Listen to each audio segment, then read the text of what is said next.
to the republic for which it stands, one nation, under God, indivisible, with liberty and justice for all. I'd ask that you please stand for a moment of silence for Las Vegas.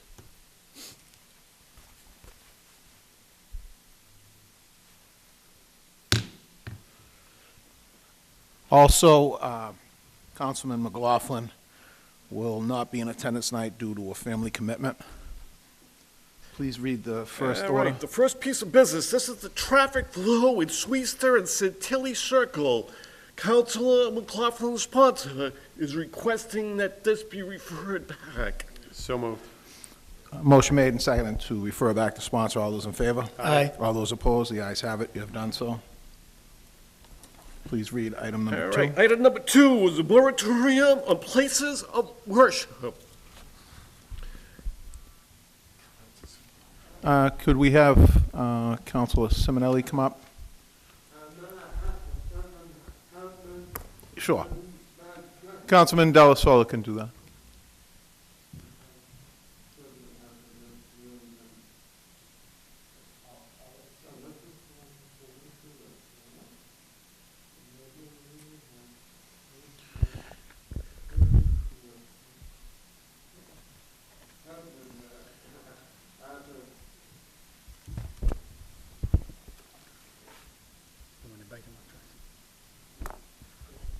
Councilman Della Sola? You want to invite a guest up first? Or? Sure. Could we have Councilman? Okay. Could we have the Director of Code Enforcement, City Solicitor, and Mr. O'Donnell, the Chief of Staff, before us, please?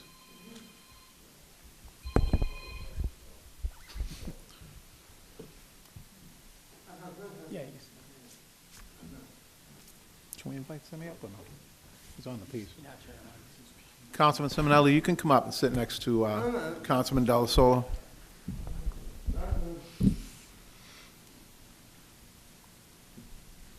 Councilman Della Sola? This is from Councilor Simonelli. He has a couple of questions here. Is it legal to have city services go into these storefronts, place of worship, and make sure they are in compliance with all the rules and regulations of the city? I don't know if you want to tell us why you're here first, and then answer the question.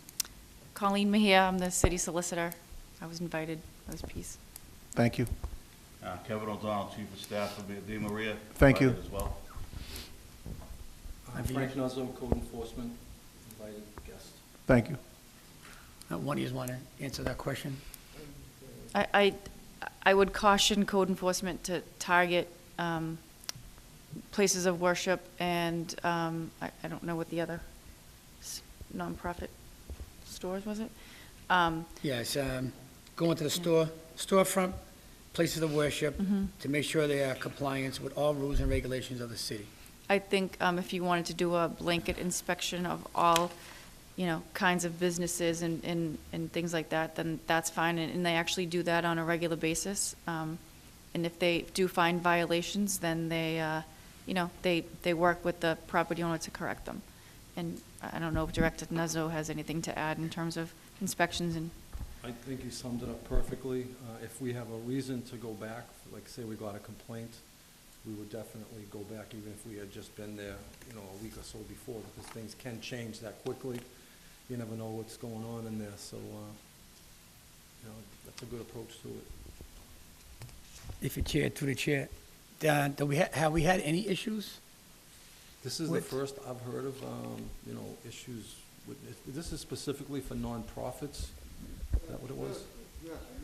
Churches? Nonprofit, yes. The only issues I've had with some of the groups that rent some property in the city, the times that they meet, some of them are like late at night, weekends, some even during the week, late at night, and they seem to all like loud music. That's a police matter more than us, but if it's an overcrowded issue, we can get the fire department to look into it with us in conjunction, with code enforcement, police and fire. Once we get a concern, we check it out. Okay, Another question was, can we put a moratorium on the storefront place of worship until the city can get a number of places? Okay, do you actually go in and see if they are nonprofit organizations, if it's legit? Is that an issue? I'm just reading off. Yeah, we don't just go around if we see a sign that says, they're meeting there, which we've talked to some of them about A-frame signs blocking the sidewalk. There's one right over here on Broadway that they do it a lot.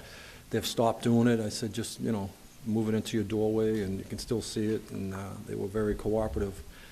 But we don't just routinely go around looking for signs and going into them. I don't know if that's something you'll be asking us to do in the future. I don't know.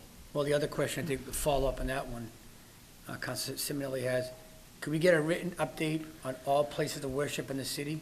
Get the names, locations, for the people who know where they are, what religion each building is worshiping. That's. Again, I would Is that caution, kind of- I would caution the city in getting involved in any kind of, I don't know if you even call it an investigation on churches, that people have a constitutional right to worship, however they choose. And in addition to that, we can't place a moratorium on allowing places of worship in a city, number one, because of the Constitution wouldn't allow us, and number two, moratoriums are usually connected to some sort of zoning study, and places of worship are exempt from zoning. Right, that was another question Councilor had. If you have a church, you don't have to have so many parking spots for a church, obviously. You can enforce certain, the use of, the church being a use, you can't zone that out of any area. You can somewhat enforce parking, the zoning, and you can enforce kind of life safety issues with exempt uses. 'Cause I would think, my But- personal opinion, it would be hard to In most, judge how many people are gonna come into the Immaculate, let's say. right, If you have, well, you can't, Storefronts. well, it's still, Storefronts you and all that. can't differentiate one from the other. We can't. okay. No, we can't. He's just asking these questions to check on the RCMP, make sure that there's not overcrowded, safety, like, Life You safety just said issues, life safety, we fire. can address. In most cases too with the parking, if it's, if the use was already an allowed use, and then obviously the religious use is a new allowed use, the parking restrictions usually don't change because it's going from one allowed use to another, and mostly in business districts and industrial districts. So, there are most times we can't really enforce a parking restriction in those two districts because usually the prior use was already an allowed use, and you don't change the parking restrictions with that. yeah, I'm sure if code enforcement went in there and had an issue, if it was fire. It would be or addressed, whatever it yeah. was, They would just go We're to allowed- the yes. fire chief and say. Yes, we can have done address. it. We've done it, again, on Ferry Street. We had one house, I think it was somewhere on Cottage Street, that they were meeting in the basement. They were actually taking them over in a van from another city, and they were meeting in the basement of a house in the morning. I couldn't believe it when I walked in. There had to be 30, 40 people in the basement, full-fledged service going on. The fire got in there, and they said, you can't do this anymore. It was only one exit. It was just a disaster waiting to happen. Have we gone back after we shut them down to check on it? We have, and the neighbors were very much aware of what was going on, and they said they would let us know if they came back, and we never got a call to Okay. return. Okay. Well, I just shortened.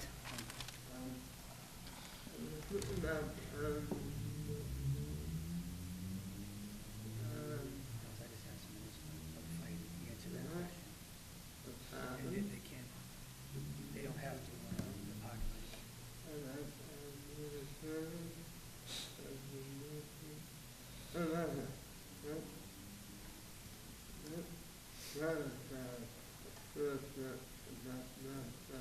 lot.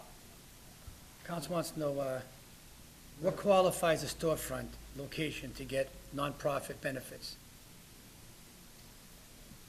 They register with the state as a 501c3, so it's a nonprofit. 501c3 is a nonprofit organization, and usually it's charitable or educational or religious, things like that.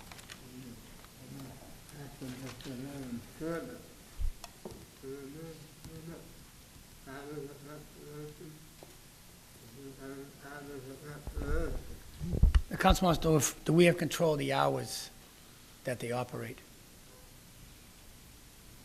I would, Because I know, for an example, if you know,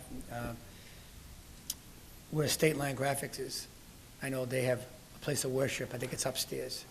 And I know those complaints a while back about them leaving 11 o'clock at night, talking in the parking lot, and the Right. headlights would flash on, would shine on the neighbors' houses, and I know- Council, is the question, we can put stipulation as the council on that for any type of times or timeframes? No, there's a thing called the Dover Amendment, and you Mm-hmm. can't place restrictions, only true life safety, like means of egress, things like that. Thank you. I just wanted that coming from you. Thank you. It just sounds like we have no control over pretty much the On the location, Dover place Amendment, of no. worship and all like that. Correct. Now, the Dover, that also includes schools and stuff like that. Okay, all right. Yeah, pretty And much, the Dover. There's one more question. He wants to know if, council wants to know, do they have a license or permit to operate? Or is that, no, they don't need nothing. They just have that, the coverage of the 501c3 from And the that's state, it. correct? And they have to follow their guidelines. If anybody has any Yeah. questions, I'll. Are you all set, Counsel? Yes, I am. Thank you. All right. Councilman Capone? Thank you, Mr. Chairman. Through you to our city solicitor. So as far as the process, obviously, a lot of this is happening at the state level, and I understand what the constitutional issues is. Unless it's a safety type of thing, there's really nothing to do there. Is there any, what's the process locally? Do they have to just file something with the city clerk's office, or what do they have to do in order to qualify, well, to operate? I don't know if the city clerk's office requires them to, kind of like a business certificate. I think if it's considered some sort of commercial, then they would probably have to, but I don't think it's really enforceable. Okay. Yeah, so just so we know what's happening in a building. So if you see a gathering, we know that it's a lawful gathering as opposed to there's a lot of people in a building hanging out. So I would imagine that the best way to do this is if there's a specific concern or a specific issue with a specific building, then address it that way. You can't just Right. blanket everything and Right. go after houses of worship Right. or nonprofit or anything of that nature. So that's probably the best way to do it. And it'd just be interesting to know, I know that all the authority comes from the state level, but it would be interesting to know if there's any requirement locally just to register, just to do something, like you said, like a business certificate when you're doing a DBA or something with the town, just so that we understand what's happening in our buildings, just for everyone's benefit. I can work with the clerk's office and figure out, if it's legal. It may not be enforceable, but it's Right. maybe just good to kind of track who's where. Yeah, absolutely. If we can do it. Because as you had mentioned, as actually code enforcement had mentioned, that there was a house that was being used with only one egress.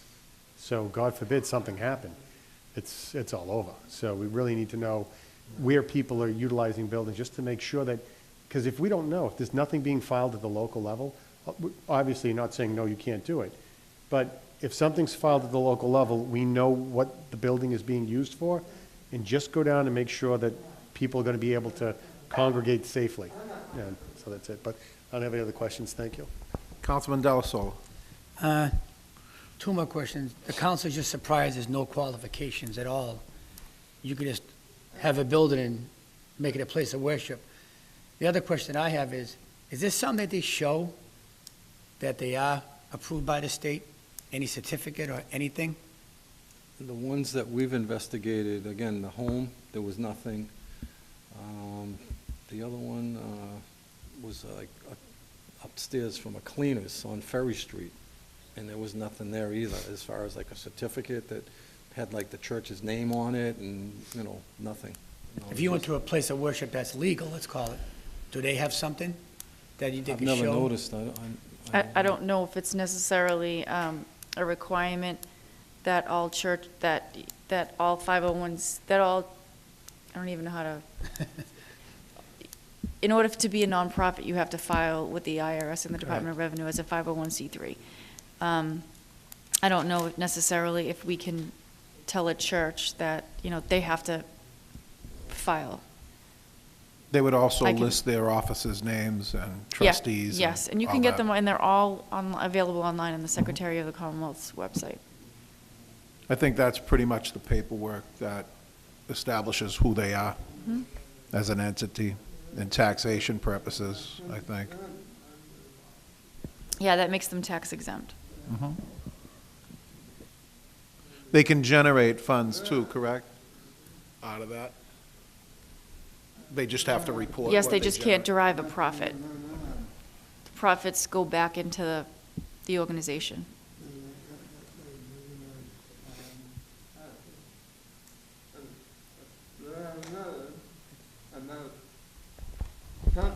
I think as councilors, correct me if I'm wrong, his worry is we want to make sure nothing goes wrong at these places, like you caught a couple of residents that are doing this, and so we almost have no control over what they're doing unless something happens, and that time it could be too late. That's your biggest concern. I think the Director Nuzzo would agree to that neighbors are really good about watching their neighborhood, and if they see something that's not right, they usually call. I mean, these guys are inundated with complaints Right. for all different kinds of violations. So I think most of the time, they'd get a phone call or an email, with the complaint, and then the officers go and investigate. And like we both said, if there's a life safety issue, that's something that we can enforce. And if I could just add too, we now have that task force that goes out looking into illegal lodging situations. This would be something that if I got a call, I would definitely direct to them too, because that's not just code enforcement, it's building, it's fire, and we can have the police there too. So there's a definite mechanism there to check these out, and we'll just monitor them as they come in. If you have any concern in your wards and you see something, you just give me a call, and most likely we'll be down there the same day. All right. The residents are your eyes out there. Absolutely. And they see anything strange, Right. if you think it's right or wrong, give you guys a call, I know you respond within. No, even right across the street, the old Knights of Columbus, when that converted over to a church, there were a few occasions where they thought people might be living in there. And it turned out that they were having some sort of a field trip with a bunch of kids, and they were staying there for the night. Overnight. And the fire department wasn't too happy with that, they had to check it all out, but everything was up to code, and it wasn't really a problem. But it's just an instance that happened that you wouldn't really think would until it Right, happens, exactly. So, This day and age, you don't know what's you going on. don't know. Right. Okay, thank you. Are we all set? What's your pleasure on the piece? You want to refer it back to sponsor? And thanks, Excuse- everybody, for coming out. Excuse the tonight. customary Thank thanks. you. Thank you Answering for the appearing questions. tonight. Chief, you. if you could stay around, I'm going to need you. Motion made and seconded to refer back to sponsor. All those in favor? Aye. All those opposed? The ayes have it. You have done so. Please, Can we suspend the rules and take item number 4? motion made to suspend rules and take item number 4. All those in favor? Aye. All those opposed? The ayes have it. Please read 4. Item number 4, this is a resolution of my Council Napolitano to expand animal control services. Can we have the sponsor, invite the sponsor up, as well as we have the animal control person here, the officer? Would you like her up as well? Yes. Could we please have you come up too? Yes. I need you on the next one, Chief. On number 3, I need you. All right. Just state your name and title, please.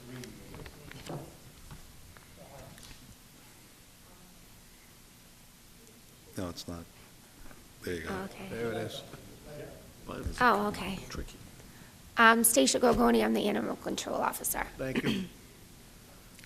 Peter Napolitano, Council at Large. Thank you. What's your pleasure on the piece? Sure. Thank you. The thing is that, we've got issues that are popping up in neighborhoods that have not traditionally had problems. I can associate my own neighborhood, for example. lived in that house for 60 years. We've never had rodent issues either in the house or in the neighborhood. But this summer, we've had a large number of rats coming through the neighborhood. We've never seen rats in this neighborhood before. There's no digging going on, there's no construction going on, there's nothing that anybody has been able to point to and say, this is what's driving them out into the neighborhood. And as a result of talking to my neighbors, and of course my neighbor's first reaction is going to be, if you're aware of the problem, how come you're not doing anything about it? Well, I'm not doing anything about it because I can't, other than talk to code enforcement, talk to animal control. When I first called about it, I was told that animal control couldn't really do anything about it. We're primarily working with dogs. And that's fine. Looking at the ordinance, I can see that that's the case. Animal control, code enforcement did come down. They identified a problem in one of the neighboring houses, which was cleaned up, but the rats are still there. Even as far as this weekend, we've seen a new litter of babies. You can tell from the size of them. When they're following around a rat that's about almost 2 feet long, you know that there's a family involved here. So something, they've put themselves into the neighborhoods, and there doesn't seem to be any way to identify where or how we're going to resolve this. And the thing is, this is not a problem that's unique to my neighborhood. I've talked to other residents who've had issues with skunks. I've talked to other residents in the North Everett who've had problems with coyotes. And then we've always had off and on problems with feral cats. The thing is that these animals, for the most part, have cohabitated with us for years. And now, for whatever reason, either the fact that we're still expanding in the city, they're becoming a problem. And we're going to have some issues where someone's going to get bit, somebody's going to get attacked. And before we do that, I think that we need to look and see what we are actually able to do. Years ago, we had an issue with feral cats, and I had a hand in revising the animal control ordinances then. It wasn't limited to just dogs. I'm not sure how and where that came about now, but I think what I'm asking the administration to do is to look at other options now, look at a way to be able to put some more money into this, expand the capabilities. I'm not sure what those capabilities are. Sometimes it may even be just keep having a contract with an exterminator that's going to go into a neighborhood. But, looking at other cities and towns, the animal control regulations seem to be focusing on trying to hold somebody accountable. Well, not every problem is going to have a human being that is accountable to this. Yes, if we find somebody's not leaving their trash barrels covered, they're leaving garbage out there, yes, we can hold them accountable. But it doesn't remove the problem, and that's the situation. This is where I think we need to be taking a more aggressive approach. I don't have the answers, but I do know that at this time, we can't address any of those problems. And we need to have a mechanism in place to do that. As we continue to grow and expand, our population base is going to increase. We're putting up more apartment buildings. The last population surge seemed to catch everybody by surprise. It's going to happen again. And as that happens, what is it that we're doing to offset these issues? So that's what I'm looking to do. I'm looking to open up a dialogue, and hopefully, through the mayor's office, I can reevaluate some other options in here with expanding this department, probably, hopefully apply some additional training, so the training is not limited just to, domesticated animals, because domesticated animals, you can hold somebody accountable. Wild animals, you can't. And if you're not doing anything about it, and you've complained and complained, eventually a resident is going to get wise and say, I've brought this to their attention, they're not doing anything about it, the city's going to be liable. Counsel, just from the chair, if I may, there is 2 ordinances for the purpose of rat. I know that because we wrote that. It's for, and it's not for what you're suggesting now, when there is a problem from a house or something to that effect. What there is when they're digging up a park, the dumpsters, the new construction, any type of soil that's removed. And I'd actually ask for Director Nuzzo to come up, and if he could, and just give a few words on that, because I know that's in place, and he was very much a big part of it. So I'd like to invite him up. All those in favor? All those opposed? The ayes have it. If you could shed any light on that, Director Nuzzo, No, That would be great. Those were definitely helpful to have them on the books, because we never did have them. Uh-huh. And as you said, the only time that I was aware, and we spoke about it, that baiting or anything was required is when they were building, pulling a building permit to like raise a building, Sure. and they had to make sure that that was in place. That was part of the permitting process. Now, move earth or anything like that, any type of Right. earth that's being moved, it's part of it, I believe, so. Because we get an awful lot of calls. I know it's not the case down in Councilman Napolitano's area right now, but when there is street construction, we get calls from the residents that are affected saying, does the city bait the area? Yes. I think now with the new ordinance, it would be required for that process to take place. It would, because now, at our council meetings, as everyone knows here, my colleagues, we request that now from that as a condition for them to great. actually get the license, so. And I think you're gonna start seeing positive results from doing that, because there's definitely nothing going on.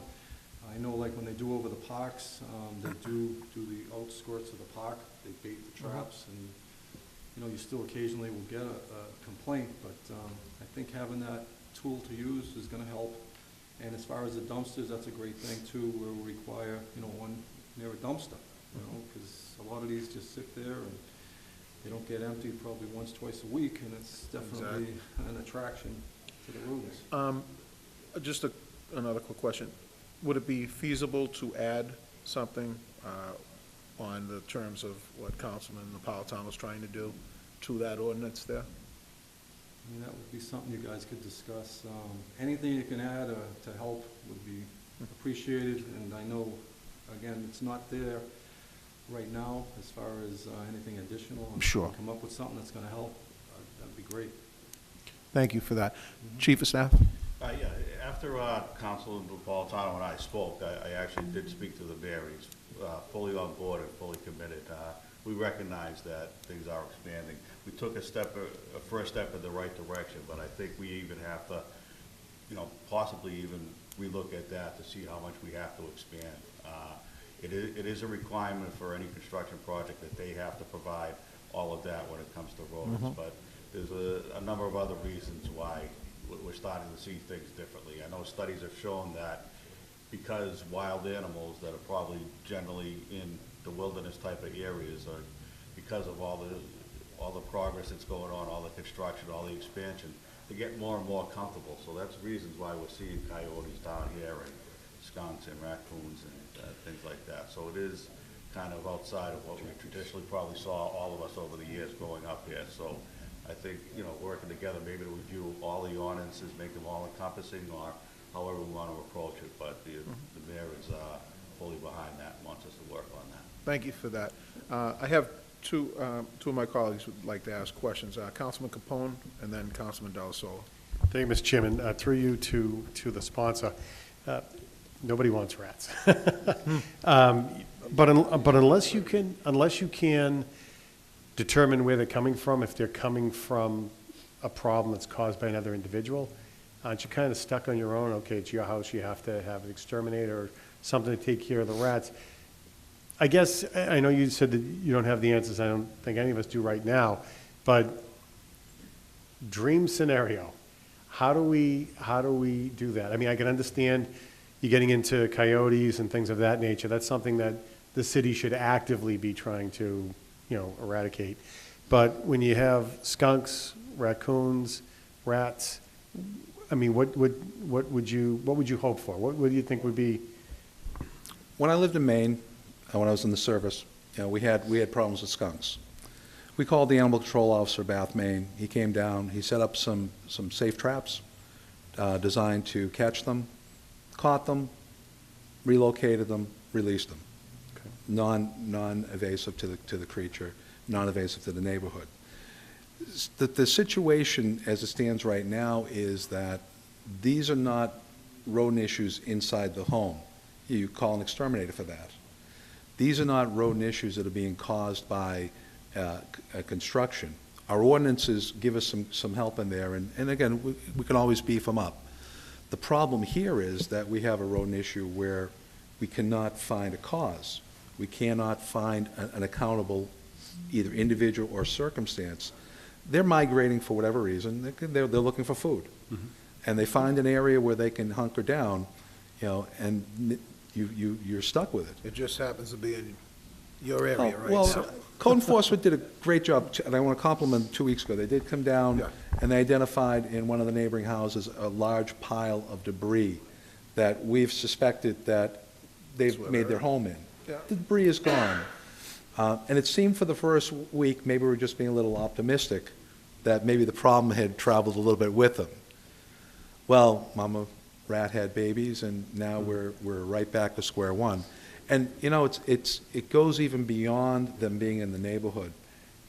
They've been seen, if you're familiar with houses with vinyl siding, a lot of times on the corners of those houses where the siding meets, there's a piece that goes straight up that covers it.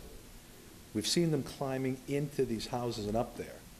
It's happening in my own house as well. Fortunately, we have asbestos shingles, so if they eat through that, we're got a working the problem, problem yeah. another way. But seriously, it's about trying to be proactive. If it's happening in my neighborhood, and I'm not up here griping at it because it just happens to be my neighborhood, it's happening in other neighborhoods too. It has to be. We have nothing unique in our neighborhood. Director Nuzzo's been in my neighborhood. You've walked through it. I mean, we suspected where a few other problems could be. They've done a great job getting the information out, letting people know, and identifying where they think these potential problems are. But the problems are still there, and we're not sure where and how, and whether or not the winter in itself is going to neutralize that. We need to have some means through the city of either a experienced person to be able to also bait a neighborhood, monitor them, remove them as the issue They goes do that down. in other cities right now. Or as the city of Boston does, you contract someone in to go down and address these issues on a case-by-case basis. I mean, would that be a feasible result? Is that what we're looking for? The It's city- better than nothing. No, Right I- now, the neighbors are dealing with the problem on their own and through a variety of issues. I mean, I'm using baited traps, with rat poisoning. I've seen other things occur in the neighborhood that I really don't want to see happen in my neighborhood as far as means of people taking out these rodents. I don't want to, there was one Saturday where one of my neighbors actually bagged nine rats. Wow. And it doesn't feel like they even made a dent. Wow. So I mean, I'm just saying is that, I just think that this is something that potentially, as we continue construction, as much as they're baiting the construction sites, it's also driving some of the rodents out, and they're just looking for places where they can eat and not die, because that's what poison does. And all that's really doing is driving the issue out into other neighborhoods that don't. Yeah, they'll find a couple empty barrels, and that's what starts it. They'll find somebody's garden. Next thing you know, you've got a family that's been planting tomatoes on their backyard for the last 20 years. Now, this year, they're all, they're being eaten up. Food sources is what they're looking for, but we've got to do more than what we're doing. And that's what I wanted to open this dialogue about. I have no complaints with anybody that's been working on this issue so far. Code enforcement's been great. We know what they're utilizing to go by. I think they need more help, and we need to have more. And again, all due respect to the animal control also, because again, it's a position. If we have a position in the city that we're calling animal control, then it can't be just limited to dogs. It has to address other issues. And that's not, in no way, any reflection on anybody who's doing the job. I think you're doing a great job, and I mean that sincerely. But we need to have other tools. So when we have these problems, we know how to address them. It's not going away. It's just going to get worse. So I'm more than willing to entertain the discussion and try to figure out a solution. Just from my own thought process, clearly rabid animal, dangerous animal on the property, animals on the public thoroughfare, absolutely should fall into an animal control or something that would be the city's responsibility. I want to make sure that we as a city don't stop becoming everyone's exterminator. I don't want to have a department that creates, and now we're going on private property and trying to address issues. Perhaps some sort of a contract for the city in terms of extermination might be feasible. I'm not sure if it would be cost prohibitive, and we'd have to look at that. At the end of the day, clearly there's a lot going on in this community, and your concerns are well-founded. We do have animals being displaced. As we start more surely we start closing off areas where they've habitated before, they're going to have to go somewhere, and they're going to come out, and we're going to get closer to being face-to-face. And I think that it's something that we do have to maybe look at, trying to get contractors and developers to be a little bit more proactive about the issue.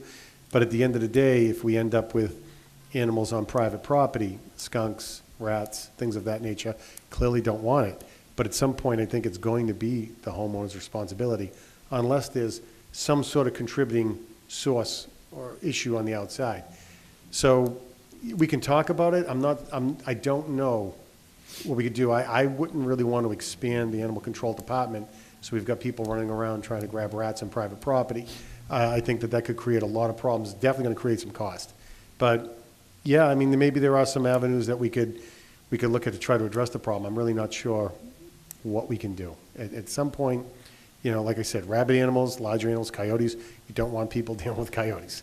Raccoons are pretty scary too. A raccoon feels like it's being attacked, it gets back up against the wall. It's going to, like most wild animals, it will come after you.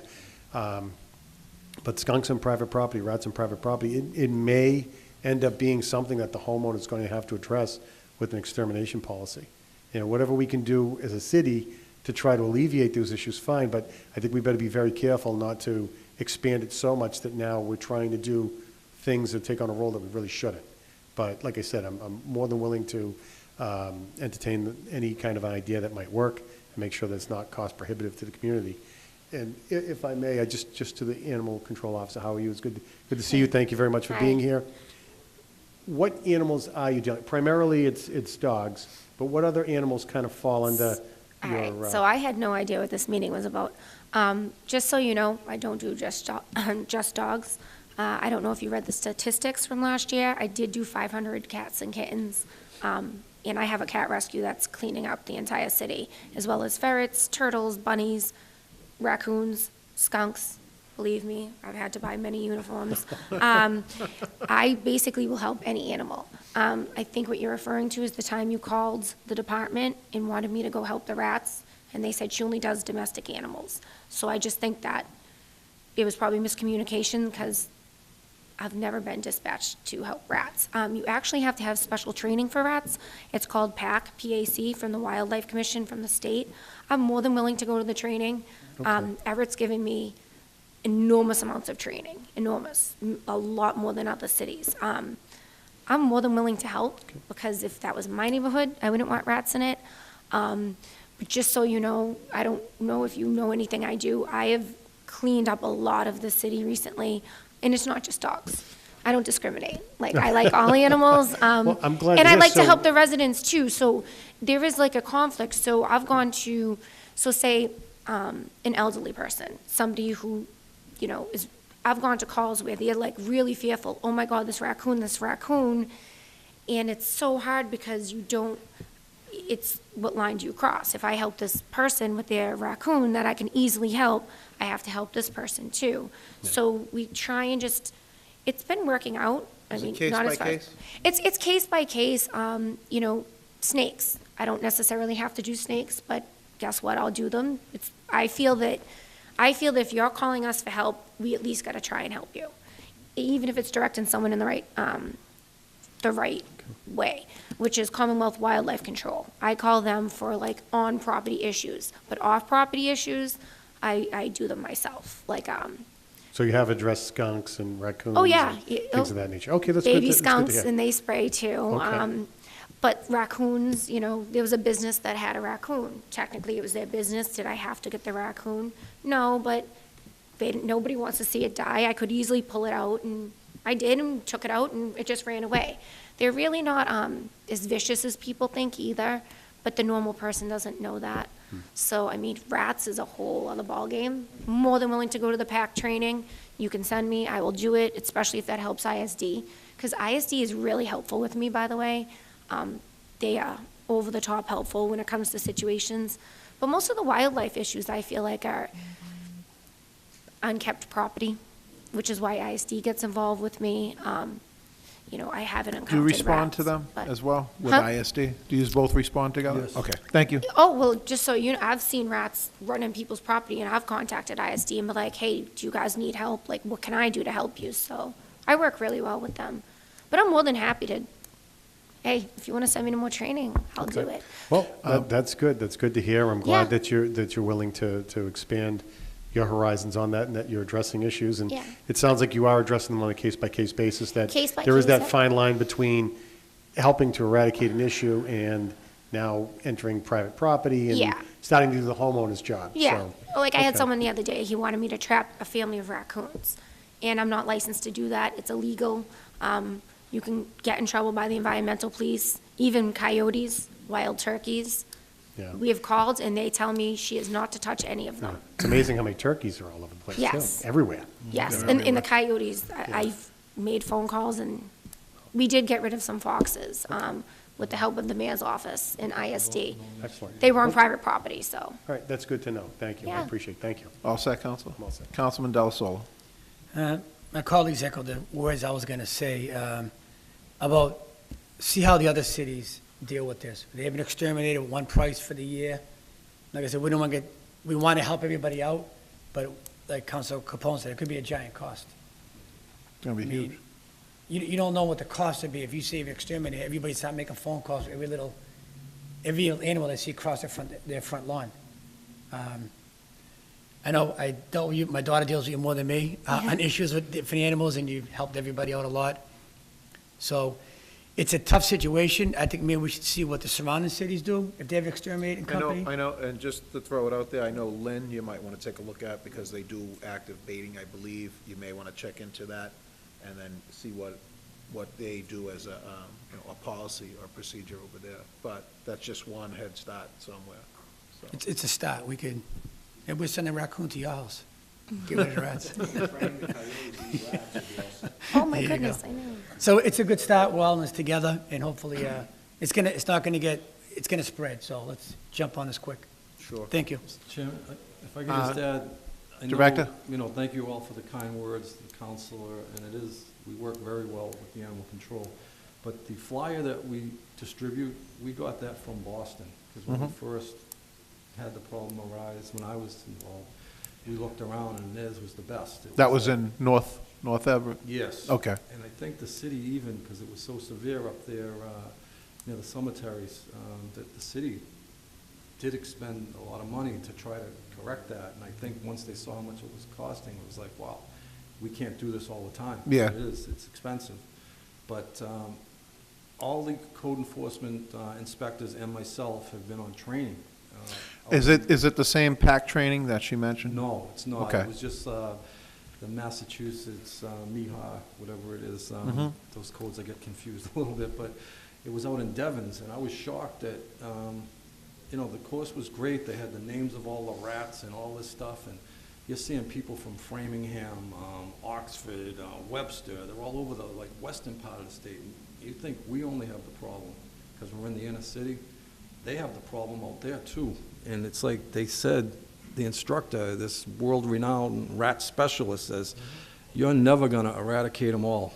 He said, it's just too big, it's too huge. He says, your best bet is to try to control them, come up with a plan where baiting or suggesting people, cost them a few bucks, but bait your properties. And the neighborhoods together have done it, and it works. So this is by far, I don't have to tell you guys that. It's not a problem unique to Everett. It's all over the state, It's everywhere. everywhere. Yeah. And can I just add one thing? Go ahead. If you are gonna look into the rat issue, if you could look into the coyote issue, that would be great help to me, because I have reached out to the state agencies, and I wish they could trap and relocate some of our coyotes, because it's a problem, I think. And I've been told by the EP that it's a coyote being a coyote, what do you want us to do? So, more than happy if you guys can find another way to, while you're on this rats, then why not them too? From the chair, to my colleague, maybe we should see if we can do, and this is to you too, Director, for training, at least some of the people from your department and as well as the animal control, go for the PAC training on that. might be helpful just to actually, open our eyes to what's out Absolutely. there, so, just as a suggestion from the chair, but Councilman Napolitano, you had, That's exactly the reason why this is up here, is to get some activity going that we're not currently doing. absolutely. I'm glad the animal control explained that when I called, I didn't speak to her personally. But the person I did speak to told me that, no, she only deals with dogs. Yeah, So if they had that's- used the term domestic animals, I maybe would have taken a little different approach on Yeah. this. But that's not what they said. And again, here's a city council who's had some hand in writing that ordinance, being told that there's no action. What does a constituent, does a resident feel when they hear that, who doesn't know what doesn't quite sound right or what doesn't? So, no, I'm glad to hear that there is training, and I think it's important, because, not that I really want you going out there chasing rats or But I bagging will. rats, but the thing is that we need to have something, some kind of reaction, interaction, or some type of activity to try to, try to get this better control on this situation. And that's why there isn't just code enforcement here. That is why not, the animal control officer isn't the only one here. That's why I've had a conversation with Mr. O'Donnell. We talked about this already. And, the thing is, there are different degrees that we can address this problem. And, yeah, maybe trying not to solve all the problems in the city all at once isn't the way to go. But there's a big difference between having a raccoon in your yard, or a possum in your yard, versus having rats in your yard. Sure. As I said, we've already gotten a sense in my neighborhood that we've cut some of the volume down a little bit between some of the actions we're taking, some of the actions by code enforcement of clearing out what we were considering some of the dens or burrows, or whatever they want to call them, for rats. But then again, this past weekend, they're back out huge, and a lot of them are babies. So we know there's a new batch of rats. And I don't know what the gestation period is, I don't know how long they last, but, baby rats become adult rats, which make more baby rats. So 90 days. And that's tough. So. They have a fast turnaround, I know that. That's right. And they have big litters, so. And, and again, we're not looking for interaction in the homes, because that is the homeowner's responsibility. But if they're getting in the homes because they're running rapid in the neighborhood, they go where they can find the food. You can have the cleanest house. If they can get in there, if they find a way to get in your trash barrel in your kitchen, they'll find a way. So far, we're not aware of any intrusions into the homes. But like I said, we've just started witnessing them coming in, climbing in through little spaces that are part of these homes. My That's son the told me stuff, that, my first reaction was, come on, are you serious? Then he showed me a picture, okay? When you've got a picture of the corner of your house and there's a rat tail sticking down a good 6 to 8 inches, it's not a baby rat climbing up your... I'm glad that you're bringing this up, because there was issues in North Everett, and the director knows this all Yeah. too well. But down there was burrows. There was like whole burrows Yeah. that were in the ground.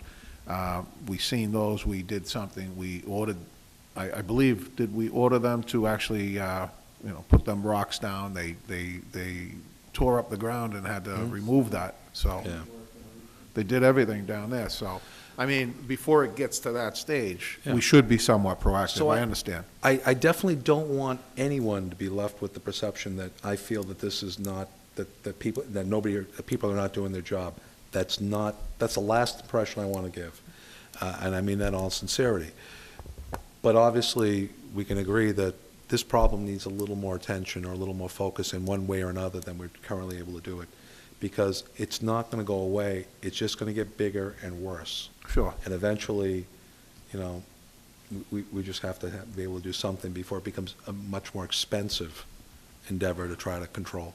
On this piece, what would you recommend, what do you want to do with it? Refer it to the mayor's office. We refer it to the mayor, do you want to keep it in here so we can discuss it more, or no? Yeah, I'd like to see it referred to the mayor's office with Do you want to keep it in here as well? To grant further time so we can talk on it, or? it's up- If you can do that, absolutely. All right, we could do that. So we would refer mayor's office, For response in 30 days. 30-day response, okay. And then what about referring to the PAC training? Would you want that in there? We'll definitely look into that. That's something they'll, I can get you all the information on the training. If you could just bring in the, Sure. we're gonna hold this over in the committee, Johnny, we could do that for a couple. we'll just forward that off to the mayor's office, because again, they're gonna be making the determination what Yeah. they're gonna have So money, if you if could any, just- to Yeah, no throw into this problem. problem. If you can get that to our clerk, that would The be great. PAC training? Yep, sure. And then, that's what we'll do, so. Yeah, so why don't we do that, and we could, Give me a with the motion. communication to the mayor, why don't we ask about that training, the possibility of that training, and we'll keep it in committee, so. All right, Grant grant for the time. time. All right, motion made and seconded to refer this to the mayor's office with a response back in 30 days. Also, to receive something on the PAC training, PAC training, for both the animal control and also ISD, and then grant further time in committee. All those in favor? Aye. All those opposed? The ayes have it. You have done so. Thank you for appearing. Chief? Chief, I need you for the next piece. If we could have item number 3 read? Right. Item number 3. This is a resolution by Council McKinnon to request the Chief of Police, the Patrolman Union, the Superior Officer Union, and the Auxiliary Police appear to discuss a plan Thank- of working together. Thank you for that. Could we have the chief and the lieutenant up from auxiliary? Could we have our chief of staff just here? If you can just state your names and titles, please. Dal.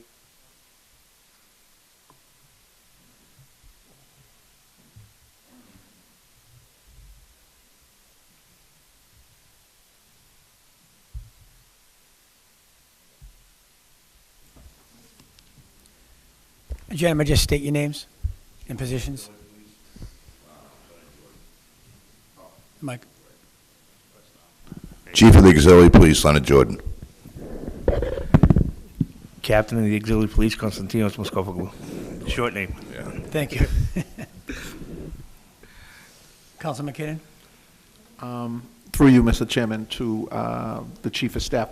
Chief, do we currently have anything that we're going to be working on with the auxiliary?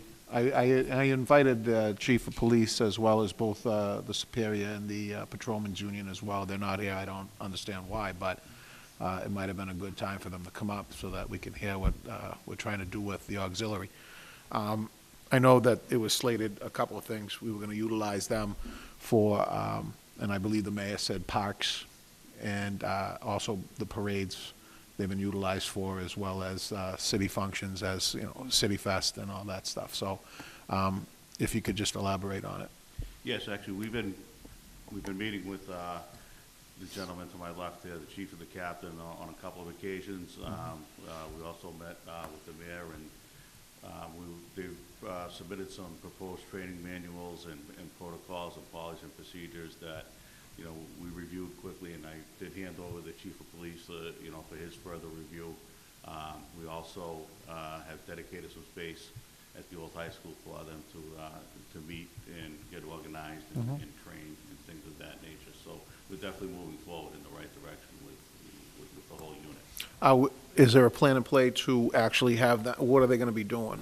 That's sort of like where I'm trying to go, because it's been, we met, last year, I think it was, or the beginning of the year at some point, and then we said we were going to do a few different things with them. I just wanted to know where we're at with that, as well as like where they're going to look forward to what they're going to be utilized for.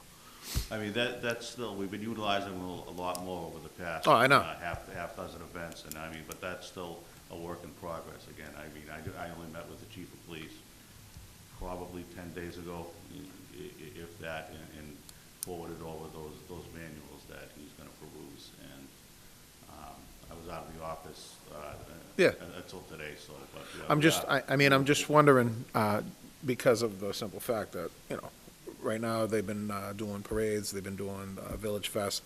I just wanted to see if they are actually going to be involved with the parks or any other activity that they're going to be doing. So I just wanted an update on it, basically. Yeah, I mean, we would like to, but we have to just, you know, move forward at a more of a methodical pace to make sure that there's no union issues or collective Sure. bargaining issues. That's why I invited them all up here. Yeah. I wish they had come, so.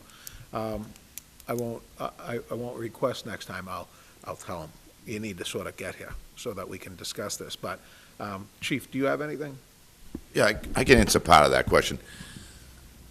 We put on so many guys. We went through like the steps to get down. Thanks, Mr. O'Donnell got the nice room for us up there. Sure.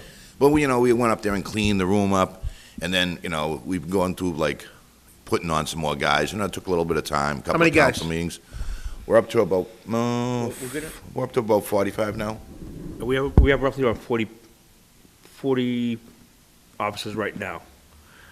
We getting the list together right now that we're gonna present to Mr. O'Donnell How many more?